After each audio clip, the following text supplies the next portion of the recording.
வந்துட்டாரியா வந்துட்டாரு. சொன்ன மாதிரியே பிக் பாஸ் சீசன் 5க்கு ஹோஸ்டா கமலஹாசன் சாரே வந்துட்டாரு. சீசன் 4ல என்னமோ இவரை வழியெடுத்து வைக்கிற மாதிரி பெரிய குறுப்படம்லாம் போட்டு நம்மளே யோசிக்க வச்சுட்டாங்க. ஒருவேளை சீசன் 5ல இவர் இருக்க மாட்டாரோ அப்படின்னு நம்ம யோசிச்சோம். அதுக்கப்புறம் நிறைய வீடியோஸ் கூட நம்ம போட்டோம். ஒருவேளை ஹோஸ்ட் இவரா இருக்கலாமா அவரா இருக்கலாமா, அது இல்லாம கரெக்டா எலெக்ஷனும் வந்துச்சு. சோ நம்மளுக்கே ஒரு டவுட் இருந்துச்சு, இந்த தடவை கமலஹாசன் இருப்பாரோ இல்லையோ அப்படின்னு. ஆனா அதெல்லாம் உடச்சிட்டு என்ன தவிர பிக் பாஸ் எவன்டா ஹோஸ்ட் பண்ண முடியும் அப்படிங்கிற மாதிரி கெத்தா சும்மா மாசம் இறங்கி வந்திருக்காரு.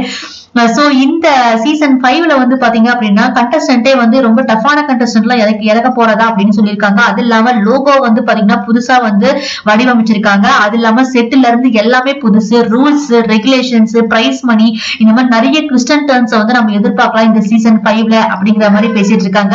சோ போன சீசன்ல வந்து நமக்கு தெரியும் இதே டைம்ல தான் வந்து சீசன் வந்து ஆரம்பிச்சாங்க. ஆனா அது நிறைய லாகிங் இருந்தது. அது இல்லாம கொரோனா டைம்ல இருக்கிறதுனால சோ கிடைச்ச கண்டஸ்டன்ட் எல்லாம் வந்து தூக்கி போட்டு ஷோ வந்து நடத்தினாங்க. நம்ம எல்லாமே தெரியும். சோ 2 கண்டஸ்டன்ட் இல்லைன்னா அந்த சீசனே வந்து இருக்காதுன்னு சொல்லலாம், ஆரி அண்ட் பாலா.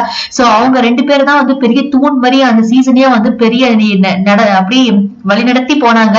அது இல்லாம 100 நாளை தாண்டி 110 நாள் வரைக்குமே போச்சு. சோ இந்த சீசன் வந்து அதே மாதிரி போகுமா இல்ல எந்த அளவுக்கு போகும் அப்படின்னு சொல்லி எல்லாருக்கும் பரபரப்பா எதிர்பார்த்துட்டே இருக்கும். சோ இந்த 3 மாசம் வந்து பாத்தீங்க அப்படின்னா நம்ம கண்டிப்பா எந்த பிரச்சனையுமே நமக்கு சுத்தி தெரியவே தெரியாது, ஏன்னா நடக்கிறதே தெரியாது. ஆனா பிக் பாஸ் மட்டும் தான் நம்ம போக்கஸ்ல இருக்கும். சோ மீடியால இருந்து சோசியல் மீடியால இருந்து யூடியூப் சேனல்ஸ் வரைக்கும் எல்லாமே பயங்கர பிஸியா ஆக போறாங்க because of Bigg Boss season 5. September மாசத்துலதான் வந்து ஸ்கூல்ஸ் அண்ட் காலேஜஸ் வந்து ரீஓபன் பண்றதா வந்து சொல்லியிருக்காங்க.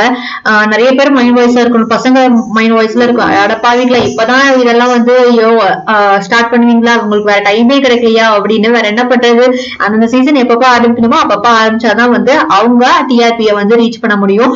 பட் இருந்தாலும் நமக்கு தான் ஹாட்ஸ்டார் இருக்குல்ல, ஒன்னும் பிரச்சனை கிடையாது.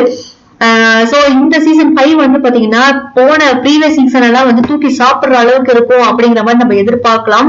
ஏன்னா ஒவ்வொரு சீசன் அப்படிதான் எதிர்பார்க்கிறோம். ஒவ்வொரு சீசனுக்கு மேல இது வந்து என்டர்டைன்மெண்டா இருக்கணும், நிறைய கான்ட்ரவர்சியா இருக்கணும் அப்படின்னு நம்ம எதிர்பார்க்கிறோம். பார்க்கலாம் எந்த மாதிரி கண்டஸ்டன்ட் வர போறாங்க, எந்த மாதிரி கண்டென்ட் தர போறாங்க அப்படின்னு. அவங்க கண்டென்ட் தராங்களோ இல்லையோ, இந்த பிக் பாஸை வச்சு நிறைய பேரோட வந்து கண்டென்ட் எல்லாம் வந்து ஓடுது. நிறைய பேர் வாழ்வாதாரம் வந்து இம்ப்ரூவ் பண்ணி வச்சிருக்கு இந்த பிக் பாஸ். ஏன்னா யூடியூப் சேனல்ல இருந்து யூடியூப் பெரிய யூடியூப் சேனல் வரைக்கும் நிறைய பேர் வந்து இதை வச்சுதான் நம்ம நிறைய ஓட்ட போறோம், கண்டென்ட் ஓட்ட போறோம். சோ நானே வந்து அந்த நம்பிக்கையில தான் இருக்கேன். சோ இந்த பிக் பாஸ் வந்து ஒரு 10 சப்ஸ்கிரைபர் ஜாஸ்தி ஆக மாட்டாங்களா அப்படின்னு இந்த வீடியோ போட்டிருக்கேன். சோ ரைஸ்லி இன்னும் நீங்க பல தகவல்கள் நிறைய அப்டேட்ஸ் நீங்க தெரிஞ்சுக்கணும் பிக் பாஸ் பத்தி அப்படின்னா கண்டிப்பா சப்ஸ்கிரைப் பண்ணுங்க, லைக் பண்ணுங்க, ஷேர் பண்ணுங்க.